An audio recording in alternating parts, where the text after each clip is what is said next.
November 1 കേരളപ്പിറവിയുടെ ഭാഗമായിട്ട് ICC Qatar Ashoka ഹാളിൽ വെച്ചിട്ട് നടന്ന പ്രോഗ്രാമാണിത്.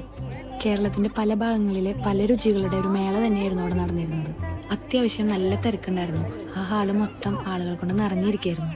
പിന്നെ എല്ലാ ഫുഡുകളും ആർക്ക് വേണമെങ്കിലും ട്രൈ ചെയ്യാവുന്ന രൂപത്തിൽ ഫ്രീ ആയിട്ടായിരുന്നു അവർ സെറ്റ് ചെയ്തിട്ടുണ്ടായിരുന്നത്. കോഴിക്കോടിന്റെ ഹലുവ മുതൽ തിരുവനന്തപുരത്തിന്റെ ബോളിയും പായസം അങ്ങനെ എല്ലാം അവിടെ ഉണ്ടായിരുന്നു. ഈ പ്രോഗ്രാം എനിക്ക് കുറച്ചുകൂടി സ്പെഷ്യലാണ്. കാരണം ICC മലയാളം ക്ലബ് ലിറ്ററേച്ചർ കേരളപ്പിറവിയുടെ ഒരു റീൽസ് കോമ്പറ്റീഷൻ നടത്തിയിരുന്നു.